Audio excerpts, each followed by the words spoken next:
When we're looking at our thoughts, our behaviors, the way that our brain functions, what is controlling our brain more? It's the microbes. It's the passengers on the bus that are actually driving the bus. 20 to 30% of females in this country are on antidepressants. I mean, it's like, holy cow. Yeah. Yeah.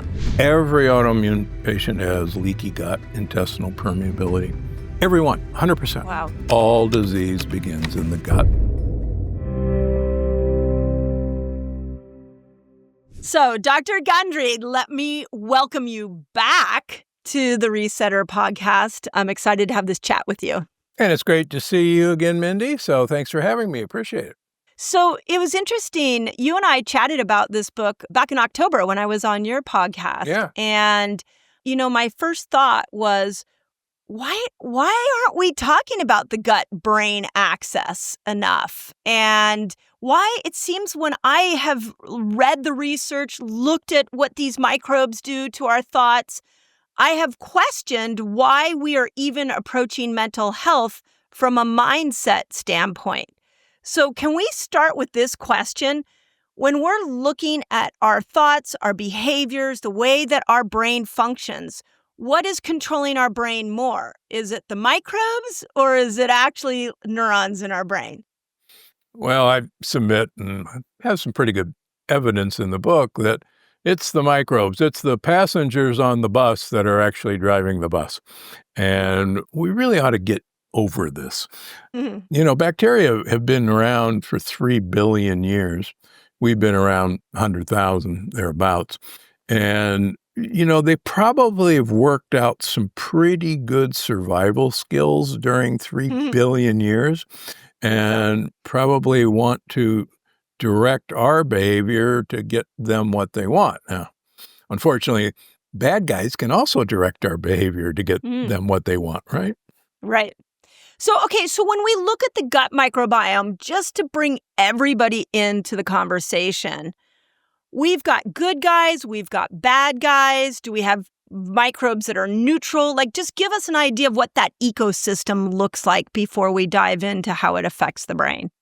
Sure. I started the book with one of the great scientific titan warfare in the 1800s between two French chemists, Louis Pasteur and Antoine Béchamp. And they were both fighting, to put it mildly, over microbes and whether germs, bacteria in specific, were bad guys like Pasteur got. And Beauchamp said, no. All these organisms exist in what he called a terrain, an ecosystem. And I use a tropical rainforest as an example. And there are all these interdependent species. And they're neither good guys nor bad guys. Obviously, some things eat other things, etc., or need a product of one plant or animal to survive. But as long as things are in balance, this ecosystem, the terrain, keeps everything on a level playing field. But when imbalance happens, when one or more species becomes dominant, that's when you see a disease process, an infection. And Pasteur was a great public speaker, as I understand, and I've read actually every book written about both of them. He figured out that French wine went bad by bacterial contamination, and the French king thought that was pretty important information. And so Pasteur won and Béchamp lost, but in several accounts, there's no proof, but in several accounts on Pasteur's deathbed, he called Beauchamp's aide, Bernard, to his bedside, and he said, he was right. It is the terrain. So, yeah, I've heard that story as well. I researched that story during the pandemic. I was like, when's the last time we've had a pandemic? And when I went back and looked at the 1918 Spanish flu, that was the time those two men were arguing. And now we have more reference point to it because we've been through our own pandemic.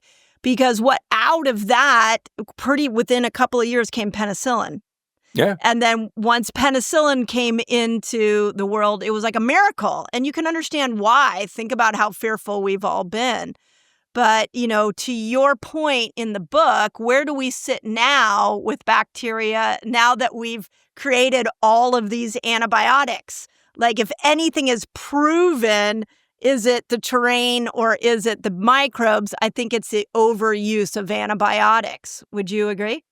Yeah, and not only that, but as I've talked about before and also in this book, people need to know that glyphosate, the active ingredient in Roundup, was patented by Monsanto as an antibiotic, not as a weed killer.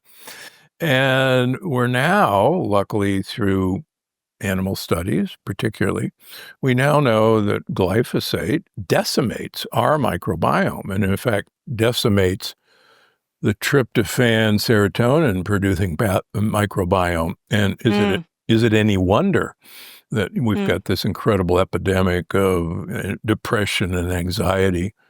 I mean, 20 to 30% of females in this country are on antidepressants. I mean, it's like, holy cow. Yeah. Yeah.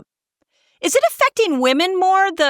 Is a woman's gut more susceptible to things like glyphosate than a man's, leading us to depression? Well, I think you guys have always had a gut sense. And we do. Yeah. No joke. no joke. I have a wife and 2 daughters and some female dogs, so I get it. I've been educated all my life. Well done. But autoimmune disorders affect women far more than men, although men are catching up. Because everybody's got an autoimmune disorder now, and that's another story. But yeah, women are more susceptible. And my theory is that you guys, your immune system has to learn tolerance to the largest parasite ever created, and that's your fetus. And your immune system has to do kind of a 180 in trying to accept a clearly foreign body for 9 months or so without trying to kill it off, and then go back to normal functioning. And I think that's this glitch that makes women in particular more susceptible to autoimmune diseases. And I happen to think, like Hippocrates said 2,500 years ago, that all disease begins in the gut.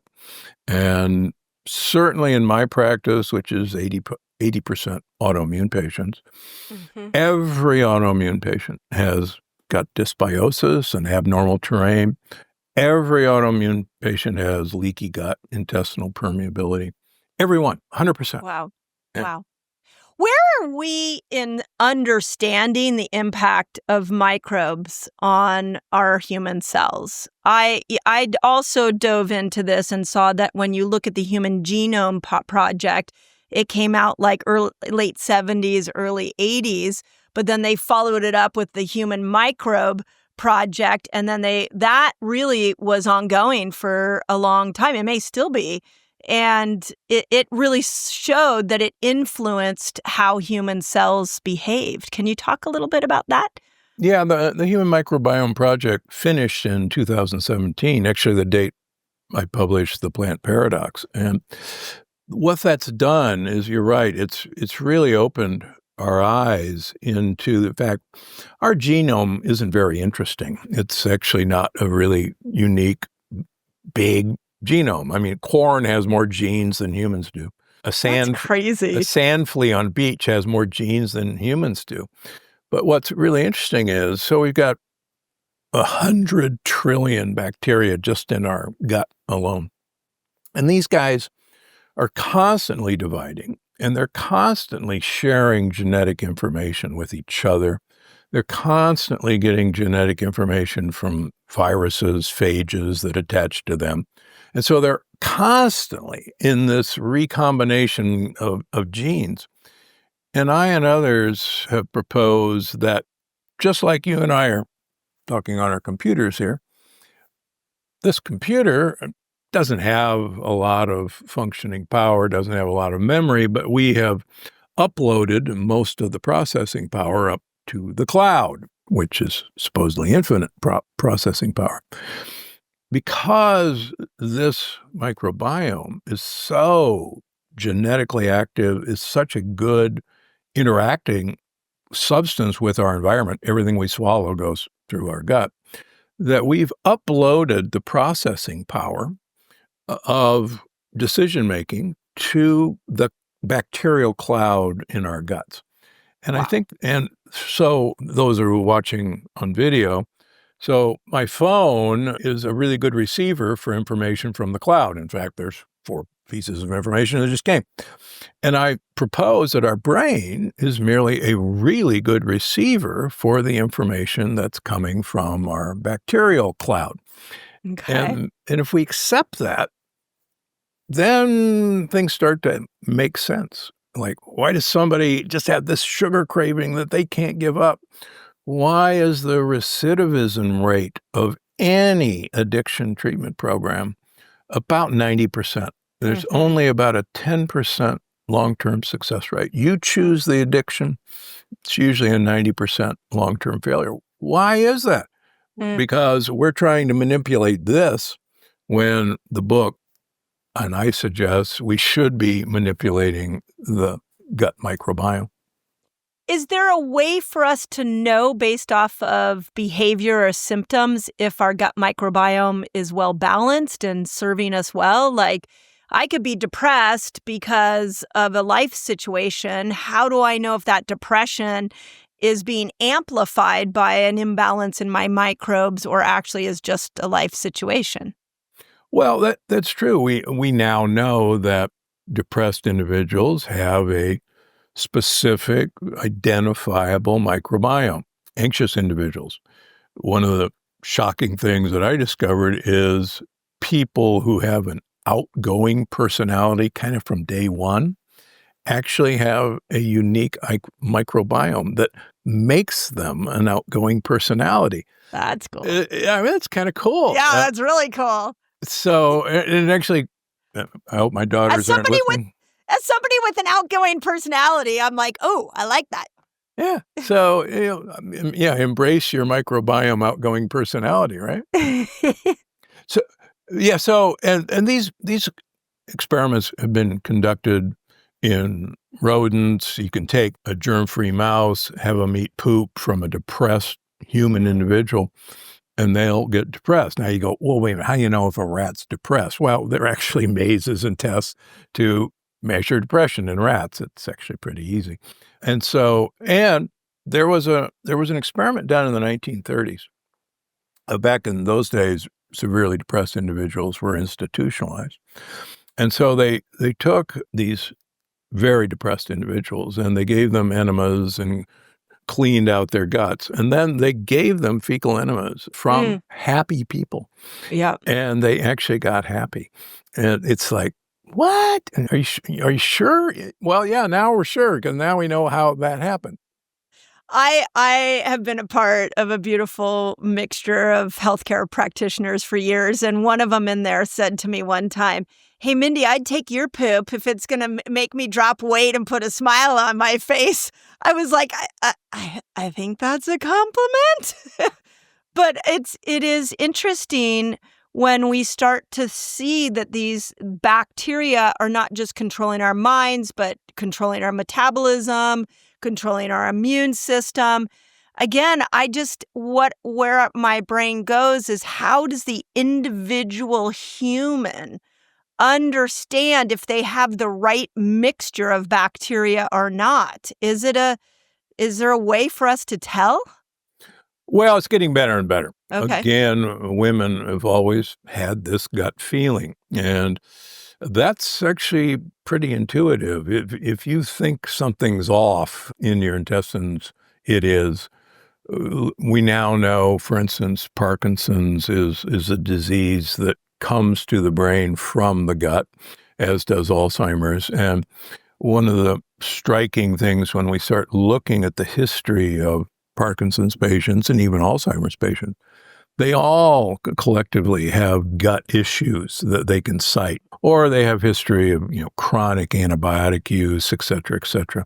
But they all will tell you this. But now with the modern microbiome testing that we have on stools, because of the Human Microbiome Project, we can identify the genetic code of all of these species, and now we can actually number them. We know the ratio that they're supposed to have. I talk about in the book. When you're looking at a tropical rainforest, there are ecological terms looking at the diversity, and one's called Shannon's index, and the other is Simpson's index.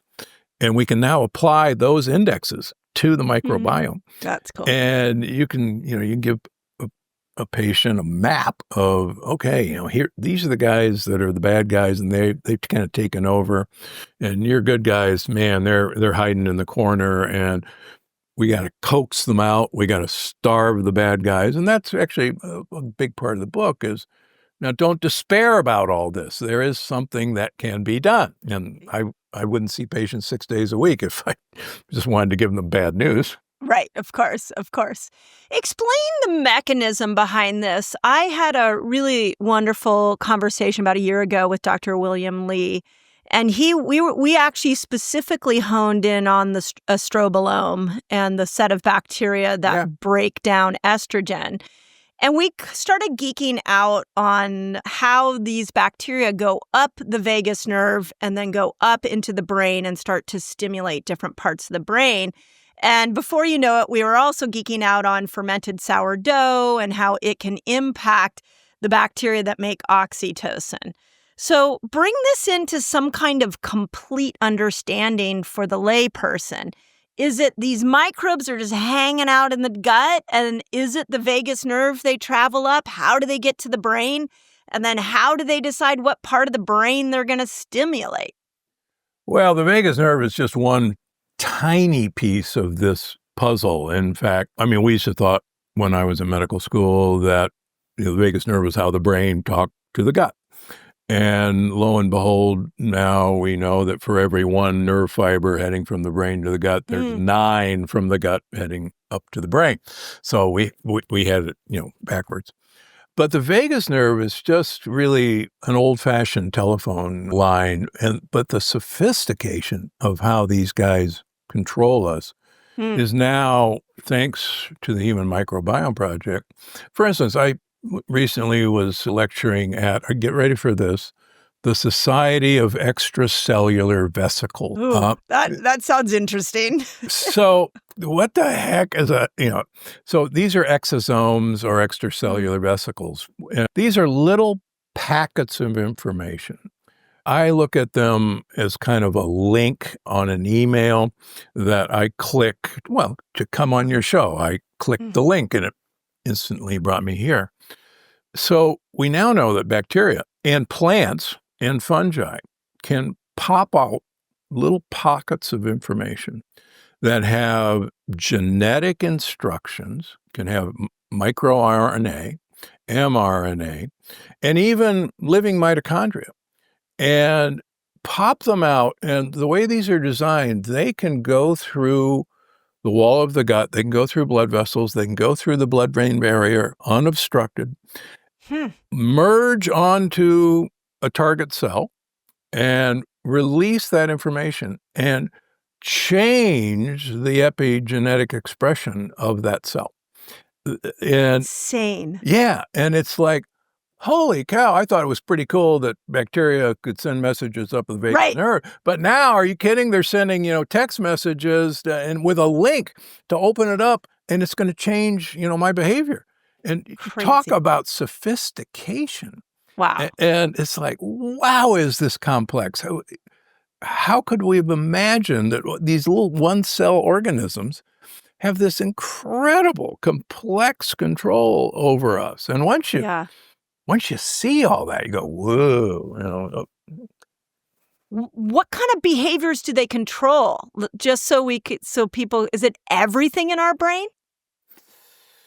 We certainly know, I get this question a lot, GLP-1 agonists are in. We now know it's the microbiome that actually produces GLP-1. And it's the microbiome production of GLP-1 that if you're feeding the good guys what they need to eat, they basically send GLP-1 up to the brain and said, hey, great news. You ate everything we need. You don't have to go looking for anything else. We're great. You don't have to be hungry. Now, unfortunately, those guys have mostly been killed off or starved to death. And most of the processed foods and ultra-processed foods that we eat are very simple sugars and saturated fats that a whole different set of bugs can utilize. And in the old days, our great-grandparents ate whole food, and they ate them whole. Yeah. And so we, in the digestive process, would get, glucose and amino acids and fats, but then there'd be a whole lot left over in terms of polysaccharides, resistant starches that would filter down to the colon where most of these guys live, and there'd be plenty left over. And then these guys say, yep, we got it, no problem. And one of the things that I tell my patients who have this food noise in their head is, well, we could eat. A podcast host admitted right before the podcast yesterday that she had consumed 8. Oh my gosh! That would never happen with me. But that's quite an admission. I say, so let me tell you what just happened. I said, you ate those Oreo cookies, and they're simple sugar and fat, and these microbes who love this stuff gobbled it all up. And there was nothing left that was coming downstream. And the guys downstream go, wait a minute, I heard her chewing up there. She swallowed something. I know it's coming. And then nothing arrives. And they go, well, what the heck? I just heard you eating. You got cheated. We didn't get anything. Go find some more food. So they send out ghrelin, another hormone, to make you hungry. And no wonder these things just set up this cycle of food noise. And that food noise is actually your microbiome. The good guys going, you're starving me to death. What the heck? What are you doing? So you're eating, but you're not feeding these microbes that will send your brain the right signals to turn off hunger. That's exactly right. And so now we've come up with a drug to be able to replicate that. Is that correct? That's correct. Yeah. So what foods should we be avoiding so that we don't destroy these microbes? Well, it's a two-step process. You can't give these bad guys the food that they can take advantage of, these simple sugars and these fats.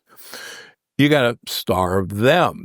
They can't utilize long-chain starches. They don't have the fermentation mechanism to break them down. On the other hand, the good guys do have that mechanism, but it's not as simple as it sounds. I wish it was.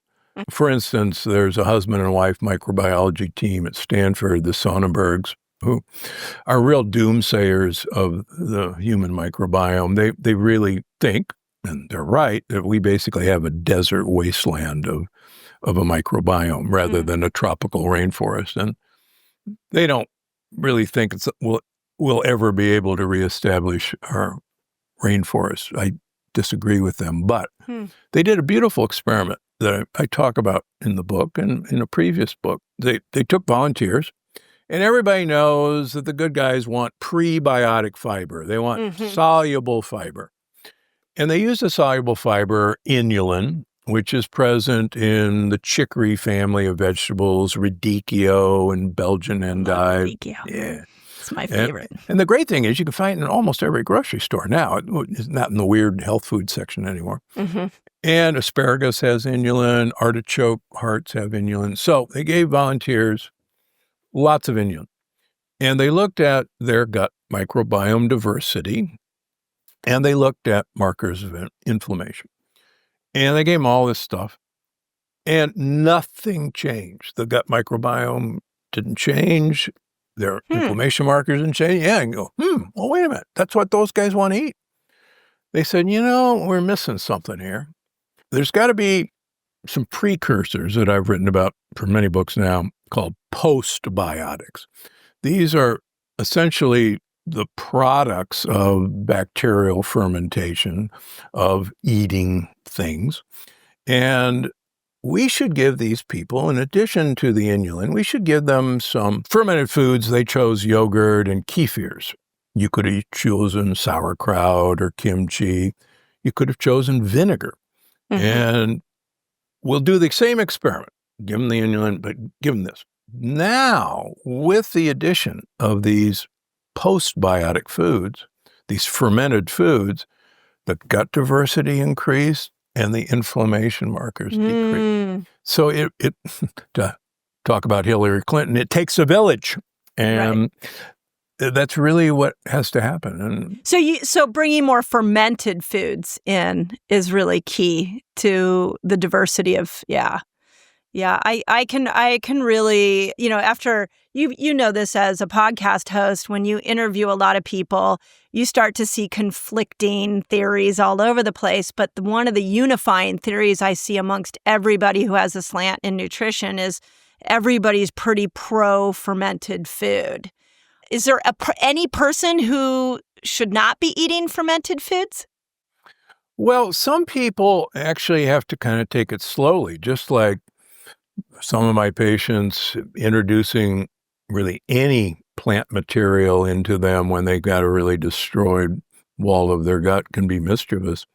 We've certainly seen people, I'll give you an example. There's a keystone species in our gut called Akkermansia mucinophila. Yep. And it's a really important species, and it lives in the mucus layer of our gut, which really protects our gut from mischief. And it eats mucus. Now you think, well, wait a minute, mucus is good, and it's eating mucus. That sounds like a bad thing.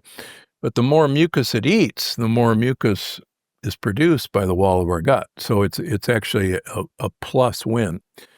And we can measure Akkermansia in our patients, and most people with leaky gut or with an autoimmune disease or dysbiosis really don't have any Akkermansia.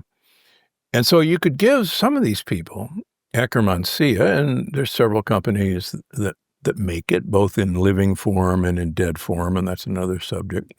And some of these people get really severe abdominal pain when they introduce Akkermansia.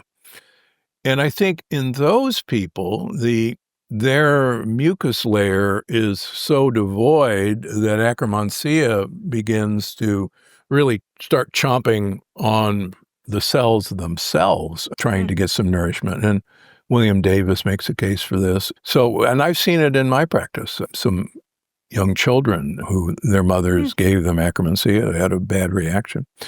So it's more complex than meets the eye. So are probiotics a risky adventure to dip into? Would you be better off trying to search for these bacteria in food? Well, I think, back in the good old days, these bacteria, and more importantly, these bacterial products were in the foods we ate. Right. And you look at these ancient cultures, fermentation was really, number one, the only way to preserve food.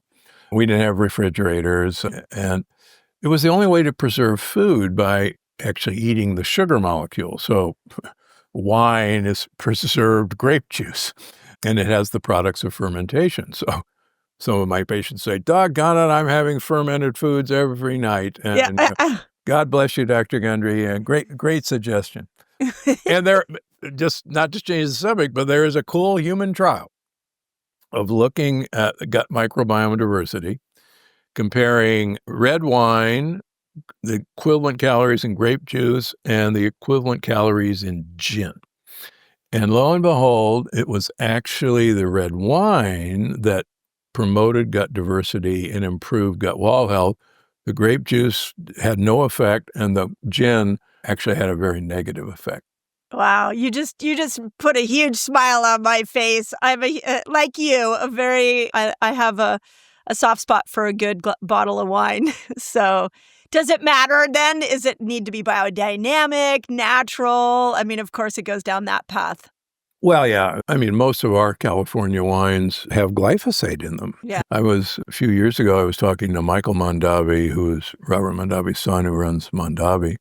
And he said it took us 10 years to get glyphosate out of our soil in our vineyards. 10 years. Wow. Yeah. It's crazy. Yeah. This stuff is just everywhere.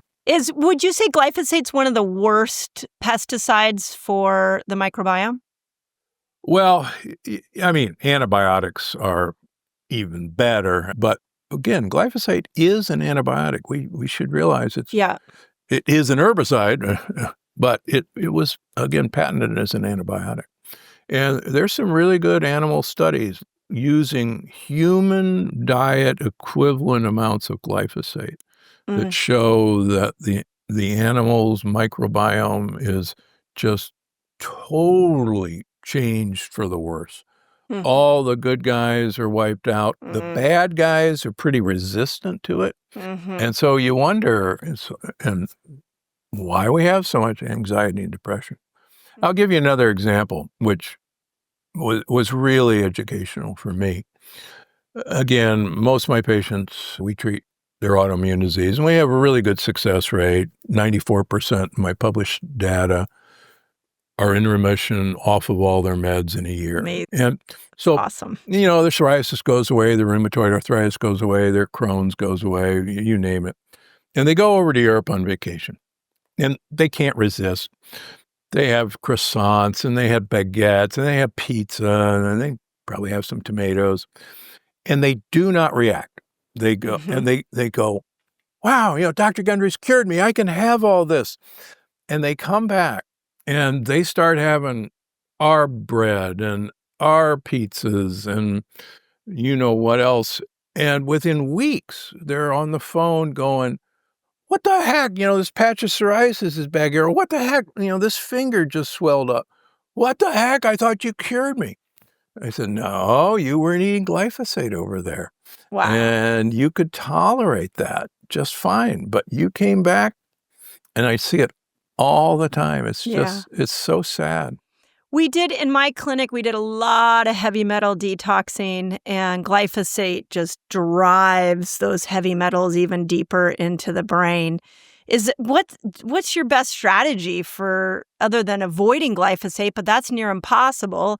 Is there any other way we can heal our gut from the abuse of glyphosate? Well, there is some evidence that humic acid does protect against glyphosate. I, for one, have my patients take about 3 grams of glycine every day, particularly at night, helps you sleep. And it's useful because glyphosate will compete for glycine in DNA. And you kind of flood the zone. We're hearing that in politics now, but you can kind of flood the zone with glycine to stop glyphosate from binding where glycine would go in. And, time will tell, but it certainly won't hurt, but might help. Yeah, is this why the carnivore? You have one thing I love that you put in there in your book is about a modified carnivore diet. And I can tell you, as a community, our community has been experimenting with something I call carnivore fasting, where we do 17 hours of a fast, and then the rest of the day you're just eating meat. And of all the different types of fasting and food combinations, I've seen that one cause people to drop the most amount of weight compared to any other combination. Is it partly because of this glycine component to animal meat? And can you talk a little bit about your modified carnivore diet? Well, I think it's actually more that you're really eliminating glyphosate primarily from your diet, and you're eliminating most lectin-containing foods in a carnivore diet. And it's interesting, if you look back at some of the famous diets like the Atkins diet or the South Beach diet or diets before that, these all had in common that they eliminated most carbohydrates. And the weight loss was usually quite spectacular. And then people would get bored of it or they get tired Yeah, of it's it. boring. It is boring. Yeah. And they'd reintroduce these healthy foods, carbohydrates, healthy carbohydrates, and their weight would come right back up. And I was very impressed with that. I got to know Dr. Atkins' nurse and got to know his ghostwriter very well. And Atkins never realized that what was happening with his diet was that he was eliminating all these mischievous compounds. And it was the elimination diet that was most effective. But when they added these compounds back, then people gained weight again. Right. So explain what your modified carnivore diet is. Well, there's a very interesting sugar molecule, and the word sugar shouldn't sound like sugar sweet. Right. We have a sugar molecule in us, poultry and fish and seafood that's called nu5 capital G little c, nu5GC, nu5AC, sorry. And so we share nu5AC with all of these animals. Unfortunately, beef, lamb, pork, and milk have a very similar sugar molecule called nu5GC. They differ by one molecule of oxygen, otherwise they're identical. When humans swallow nu5GC containing foods, we make aggressive antibodies to it. We hate it. We view it as one of the most dangerous compounds we've ever encountered, even though it looks virtually identical to our sugar molecule nu5AC. So what? Well, we now know that nu5AC, which lines our gut wall, lines our blood vessels, lines our joint surface, lines our blood-brain barrier, it can be displaced by nu5GC in the diet. And the more nu5GC eating foods, containing foods, the more nu5AC is displaced. So what? Okay. Our immune system attacks that nu5GC as foreign.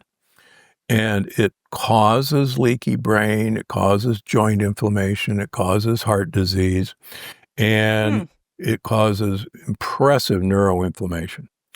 How I really started to see this is some people have accused me of being the father of the carnivore diet because if you take my anti-plant stance to the extreme, then you should never eat a plant. And that's not what I said.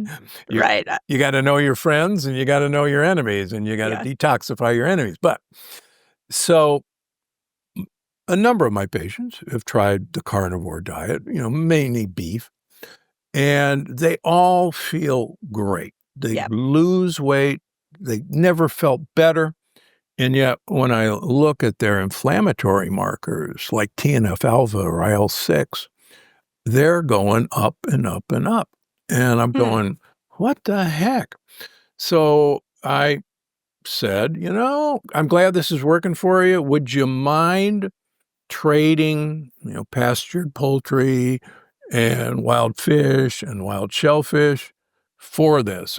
Or if you'll eat fermented meats, fermented sausages, true fermented sausages, prosciutto is a fermented meat. And it turns out the fermentation process eats the nu5GC. It's gone. Okay. I said, let's try that. Would you humor me? Because, I draw blood on them every 3 months. And sure enough, their inflammation markers went away. And that, to me, has certainly convinced me in my practice that this molecule is mischievous unless you detoxify it by fermentation. And that explains, so milk has nu5GC. And that explains there's a very strong association with milk drinking and heart disease and dementia and arthritis. But there's a reverse in fermented milk products. The more yogurts you eat, the more fermented cheeses you eat, particularly goat and sheep cheeses and yogurts, the better your markers get. And because the fermentation process has eaten all those sugar molecules. So there's no nu5GC in fermented dairy. Wow. So your modified is fermented dairy and then poultry and fish, but And shellfish. shellfish, staying away from pork and beef. You can have pork and beef if it's in a sausage form that's been fermented. Now, how do you know? Yeah, that's right. Yeah. So traditional cultures ferment their sausages. They eat nose to tail, so they have to preserve everything. And so they introduce bacterial cultures into their product. And there are still, you can read a label, and if you see lactic acid cultures on the sausage label, that's a fermented sausage. And amazing. Companies have gotten very clever. They know that consumers are now looking for the word lactic acid and not so much the word cultures. So a lot of them just inject lactic acid and don't inject the bacteria. So I've had some patients come in, oh, look, I found this sausage, and look, it's got lactic acid. I said, do you see the word culture? No. And I said, they fooled you. Oh, man, it's not fair. That's so true. Learning how you have to have like a PhD in chemistry to be able to read a nutrition label these days. It's really embarrassing what they've done to our brains around nutrition. Is so sad. So, oh yeah. For instance, pea protein or soy protein are just so loaded with lectins, but pea protein or soy protein isolates, the lectins have been removed. So I will actually, if my patients have to, and I take care of a lot of vegan patients, I said, as long as you see, protein isolate on the pea or the soy, that'll be okay. But pea protein is so cheap that it's in everything. Okay, you know how when you're trying to get in and out of fat burner, sugar burner, and sometimes you struggle? It might be that you have a metabolic blocker that's at play here. Want to know what those blockers are? Click on the link below and I'll take you straight to a giveaway and you can have my list of metabolic blockers. Yeah, and they refine everything, right? They take the goodness, they still it down, and we think it's healthy. It's really quite manipulative. Yeah. So, well, of course, I have to ask you what you think of fasting on the microbiome, and especially in relation to the new book and how our microbiome affects our brain. What's the research you found there? You got to have a reparative time in the wall of your gut. Just like our brain needs reparative time, it needs downtime, it needs to go through a washing cycle. And digestion is hard work. It requires huge amounts of energy. And the cells in our gut are really being damaged by this process. And, the average American now eats 16 hours a day, from sun up. Crazy. Yeah. And there's absolutely no rest time. So one of the great things about fasting that you and I know is kind of the longer you can continue a fast after not eating before you break your fast, which was break fast, then the more reparative time there is. And the ketone production is actually uncoupling mitochondria. And it's this uncoupling of mitochondria that allows them to have more mitogenesis, to have mitophagy, and it's a win-win. So that's a part of my programs for the last 25 years now. Yeah. And do you think what you break your fast with matters? No, I think if you're looking at a 24-hour cycle of, with a 6 to 7 hour eating window, there's nothing that you have to break the fast with that I've seen. To like refeed the microbes after they've had a little break. No, yeah. Haven't. And talk a little bit about the circadian rhythm of microbes. You even in this new book talk about the moon cycle, which is of interest to me because the way we look at hormones and how hormones come in and how they're connected to the moon cycle if you really dive into the nuance. So I found it fascinating that you're talking about the moon cycle of bacteria. Explain that. Yeah, there's been conjecture through the years that jet lag is actually caused by a change in the circadian rhythm of our microbes, not by jet lag per se. And again, think about it. Bacteria have been here for 3 billion years, and they've been exposed to the tidal pull of the moon, the gravitational pull, for 3 billion years. And the idea that they can't see the moon when they're inside of us really is meaningless. They can certainly feel lunar cycles. And so it makes sense that they, after 3 billion years, would cycle their activity with the gravitational pull of the moon. And any of it, I moonlighted as an emergency room doctor for many years in residency. And it is absolutely true. We added extra staff on full moons. Oh yeah, we always had. There were more car accidents, there were more craziness, there were more stabbings. And you could say, oh, that's an old wives' tale. You don't spend money for extra staff unless you know you're going to use them. And, we had it marked on the calendars, the lunar cycles. Yeah. Wow. And, So in your research, so then what does that look like? Certain microbes come in at when the moon is waxing and some is when it's waning? yeah, they get more active, and it shifts, on a lunar clock basis. Affecting our behaviors. Yeah. So, and we know that, for instance, anxiety changes with lunar cycles. Schizophrenia really changes with lunar cycles. And as I like to try to say in the book, well, it's actually because those microbes are changing with the lunar cycle. There's a very good identification of schizophrenic microbes, just as an example. You can identify them. And can somebody do an average like stool test and then see what, like when there's so many stool tests out right now, and if you do one, do you get a really good snapshot, or are these microbes kind of waxing and waning all the time, and so we don't really have a clear way to test them? Yes and no. You're right. It is a snapshot, but the stool tests are getting better. I poo-pooed them for many years. I didn't use them in my patients because it was just a snapshot. Yeah. But now we can actually identify who they are, how much of the products that we now know are produced by gut microbes, the postbiotics. We can measure all the short-chain fatty acids, the percentage. And we can begin to see, oh, geez, okay, we're missing this group, or this group is overgrown. And now we're beginning to realize, okay, well, what are these guys need to eat? And what are we going to do to starve these guys? And so it's kind of a fun balancing act. Yeah, and yet we're not sophisticated enough yet in our knowledge on, if there's trillions of bacteria. So in your book, do you address some of that? Like if you're deficient in this microbe or you have too much of this one, how you can use food to balance that? Yeah, absolutely. The other thing that was discovered just a few years ago about polyphenols, these very, dark and bright colors in fruits and vegetables.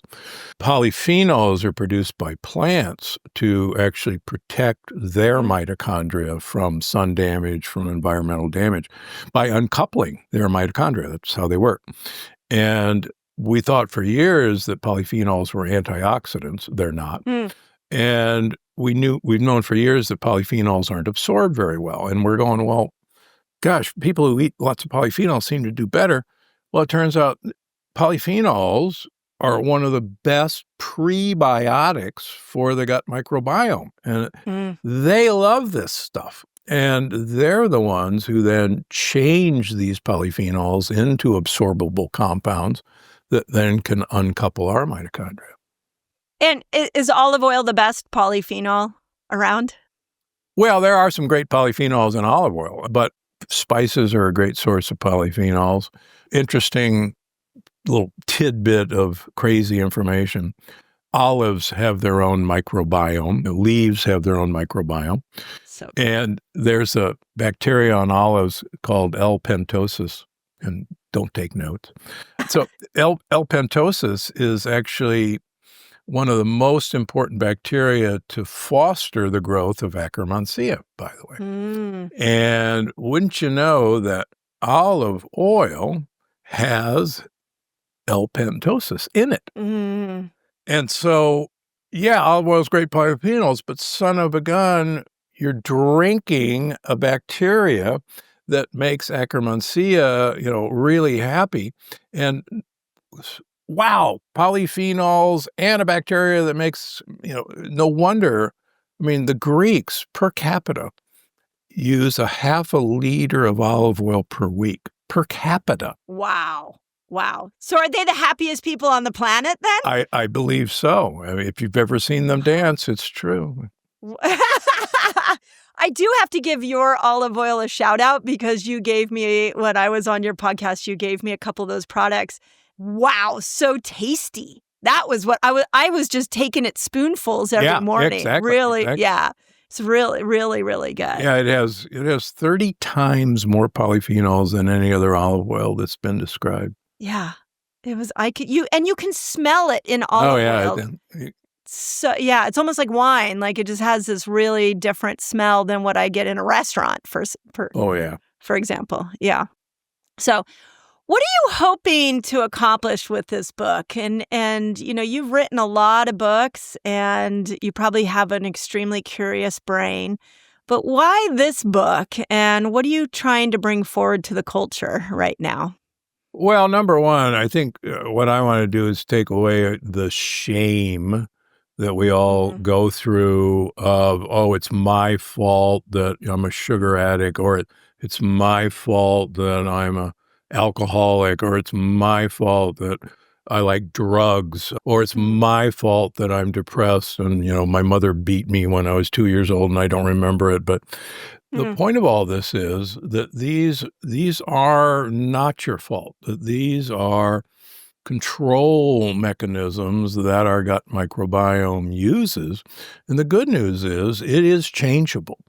And I think it's time to stop the shaming of, I hate the word, the mental illness, or the shaming of depression, or the shaming of food noise and food cravings. And let's get people a way of taking control over this that doesn't involve, don't get me wrong, therapy is wonderful, but it doesn't involve therapy. We want to do therapy for our gut microbiome.